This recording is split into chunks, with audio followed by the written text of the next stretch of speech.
keinginan lawan-lawan Anies untuk menggerogotinya dari berbagai sisi semakin tampak menunjukkan lawan-lawan Anies panik dan frustrasi.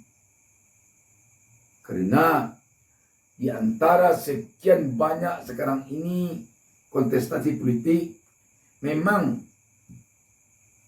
koalisi perubahanlah yang tampaknya demikian solid.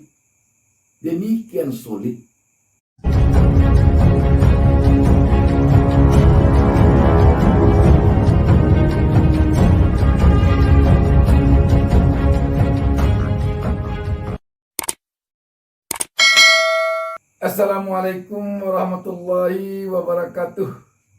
Kita jumpa kembali, dan dalam mengawali pertemuan kita ini, saya kembali mendoakan kepada Allah Subhanahu wa taala semoga seluruh pemirsa selalu mendapatkan keberkahan hidup dari Allah Subhanahu wa taala, Tuhan Yang Maha Esa.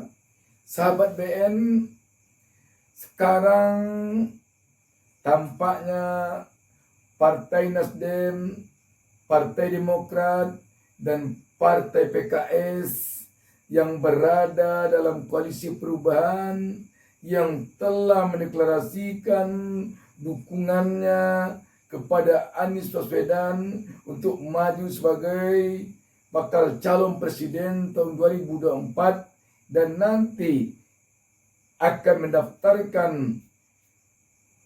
Anies Baswedan dan pasangannya sebagai cawapres yang mendampinginya sebagai calon presiden dan wakil presiden 2024 ke KPU. Setelah pendaftaran dibuka oleh KPU, tampaknya sekarang ketiga partai ini benar-benar solid. Soliditas ketiga partai ini lebih tampak lagi ketika ketiga partai itu sama-sama mengklaim bahwa mereka sama-sama dekat, sama-sama bertekad, sama-sama punya niat, dan sama-sama membulatkan semangat mendukung, mengusung, dan memperjuangkan Anies Baswedan bersama-sama rakyat Republik Indonesia untuk menjadikan Anies memenangkan Pilpres 2024 mendatang. Hal ini tampak dari ketiga partai itu memang punya sejarah yang panjang ketiga-tiganya dengan Anies Baswedan. Kalau kita lihat Partai Nasdem ini dialah yang pertama mendeklarasikan Anies Baswedan dengan gegap gempita, bahkan juga dengan cacian dan pujian Partai Nasdem yang merupakan anggota koalisi penguasa dengan lantang, dengan gagah berani telah mendeklarasikan Anies Baswedan sebagai bakal calon presiden 2024. Selain dari itu, Partai Nasdem kalau kita tarik ke belakang juga punya sejarah dengan Anies. Ketika Nasdem masih sebagai sebuah ormas, itu deklaratornya adalah Anies Baswedan. Jadi punya sejarah yang panjang Nasdem dengan Anies Baswedan. Kita lihat lagi Partai Demokrat. Partai Demokrat ini juga punya sejarah yang panjang dengan Anies Baswedan. Kita tahu bahwa pada Pilpres 2014, Anies Baswedan merupakan salah seorang dari peserta konvensi Partai Demokrat. Jadi sejak tahun 2014 khususnya Anies telah punya hubungan batin dengan Partai Demokrat. Bagaimana dengan Partai PKS? Partai PKS merupakan partai yang membentengi Anies, yang mendukung Anies mulai sejak Anies menjadi gubernur DKI Jakarta. Bahkan mulai sejak Anies dicalonkan menjadi calon gubernur DKI Jakarta. Dalam suka dan duka, dalam senang dan bahagia, Partai PKS selama Anies menjadi gubernur DKI Jakarta telah bersama Anies. Jadi ketiga partai ini sama-sama punya sejarah yang sulit dilupakan dengan Anies Baswedan. Artinya apa? Ketiga partai ini kita lihat nanti ke depannya memang tidak saja akan punya hubungan politik dengan Anies Baswedan, tetapi juga akan punya hubungan silaturahim, hubungan jiwa yang sangat menyatu dengan Anies Baswedan. Dalam hal ini, seorang pengamat politik telah melakukan analisa terhadap ketiga partai ini dengan Anies Baswedan. Kita baca sebuah berita tentang hal ini. Wartaekonomi.co.id menurunkan berita di bawah judul pakar bilang figur Anies punya efek besar buat Nasdem, PKS, dan Demokrat karena hal ini. Berita ini hari Minggu 5 Maret 2023 pukul 18.50 WIB tadi malam. Warta Ekonomi Jakarta. Analisis politik dan Direktur Eksekutif Aljabar Strategik Arif Ki Caniago memprediksi penentuan figur calon wakil presiden yang akan disandingkan dengan Anies Baswedan tidak akan mudah. Arif Ki menyebut tiga partai yang sudah mendeklarasikan Anies sebagai capres, yakni Partai Nasdem, Partai Keadilan Sejahtera PKS, dan Partai Demokrat sama-sama mengklaim paling dekat dengan mantan gubernur DKI 2017-2022 ini. Dulu Anies itu hanya milik Nasdem saja, tetapi saat ini PKS dan Demokrat juga mengklaim lebih dekat dengan Anies. Dari ketiga partai ini tidak ada parpol yang memiliki suara yang dominan. Pertanyaannya, siapa partai yang bakal menjadi ketua kelasnya? Nasdem, PKS, atau Demokrat? Kata Arif Ki. Arif Ki melihat Nasdem bisa saja merasa jadi partai yang paling dominan karena menjadi partai pertama yang mendeklarasikan dukungan kepada Anies. Tapi, kata dia, PKS juga dapat menunjukkan kedekatan lebih kepada Anies karena sudah mendukung sejak hajatan pilkada DKI Jakarta 2017 lalu. Sementara Demokrat juga punya masa lalu dengan Anies, di mana mantan rektor Universitas Paramadina itu dulu merupakan peserta konvensi calon presiden Demokrat di tahun 2014. Permasalahan ini bakal menyulitkan solidaritas koalisi perubahan. Sebelumnya, Nasdem mungkin saja dominan karena lebih awal mendeklarasikan Anies sebagai capres. Tetapi setelah PKS dan Demokrat mendukung Anies, daya tawar yang dimiliki oleh ketiga partai ini sama, ujar Arif Ki. Arif Ki menambahkan, solidaritas koalisi perubahan ini bakal teruji jika ketiga partai ini melakukan deklarasi secara bersama. Jika hal ini tidak dilakukan oleh koalisi perubahan, langkah politik yang diambil oleh ketiga anggota koalisi hanya ingin merespon pertanyaan publik terkait kepastian Anies maju sebagai capres. Lamanya dukungan PKS dan Demokrat terhadap Anies menurut Arif Ki tentu dalam pertimbangan kedua partai ini sebagai poin elektoral. PKS dan Demokrat tentu khawatir kedua partai ini kan oposisi. Mas Anies ini identik dengan figur yang mewakili kepentingan oposisi, baik secara citra maupun dukungan elektoral. PKS dan Demokrat takut telat mendukung Anies berdampak terhadap hilangnya dukungan pendukung Anies kepada kedua partai ini, kata Arif Ki menambahkan.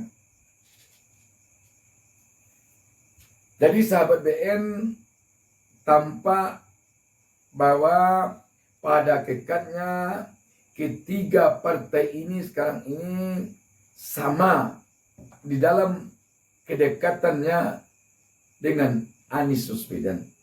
Tinggal lagi kita menunggu bagaimana nanti wapresnya.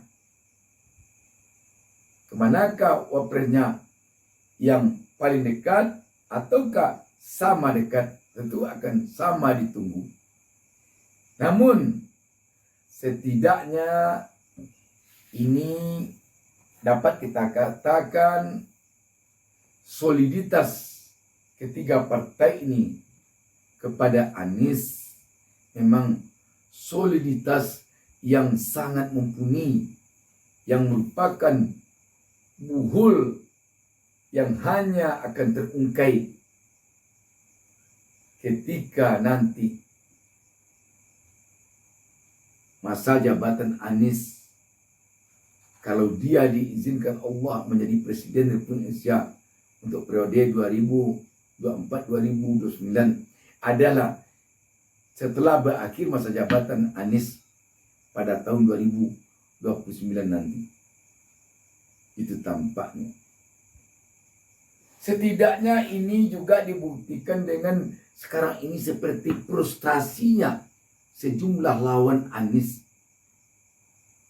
Keinginan lawan-lawan Anies untuk menggerogotinya dari berbagai sisi semakin tampak, menunjukkan lawan-lawan Anies panik dan frustrasi. Karena di antara sekian banyak sekarang ini kontestasi politik, memang koalisi perubahanlah yang tampaknya demikian solid. Dan ini tentu merupakan tantangan berat bagi lawan-lawan Anies, bagi lawan-lawan koalisi perubahan untuk menggoyahkannya.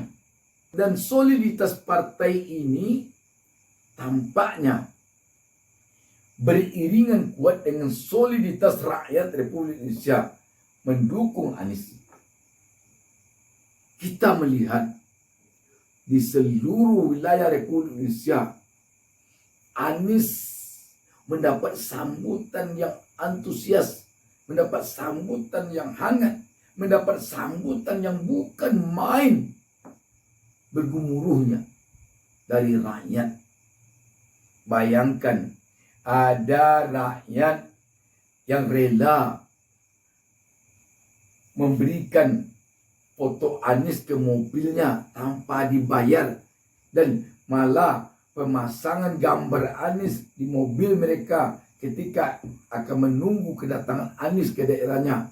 Biaya darinya sendiri. Sudahlah mobilnya yang diberi merek dengan foto Anies, dia pula yang membiayai pemasangannya. Dan ada juga malah ibu-ibu di daerah yang berhari-hari memasak tanpa dibayar. Mereka begadang memasak nasi, memasak berbagai macam hidangan, menunggu kedatangan Anies.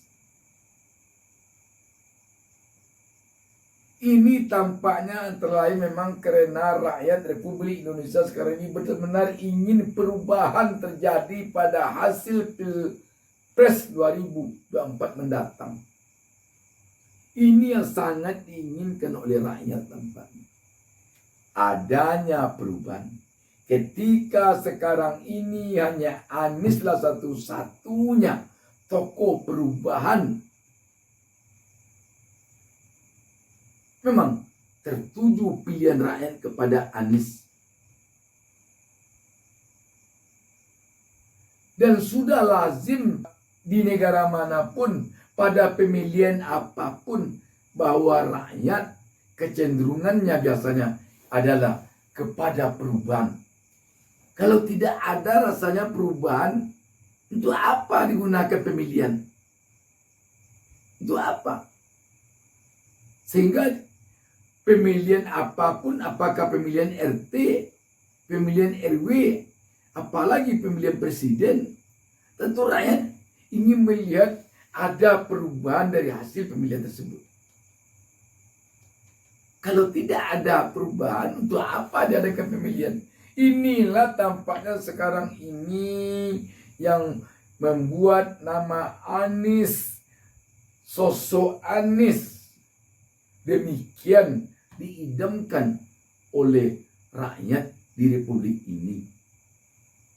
Apalagi kalau kita lihat memang Anies memberikan harapan perubahan, baik dari segi wawasan, dari segi penampilan, dari segi perilaku kepribadian, dari segi yang lain-lainnya.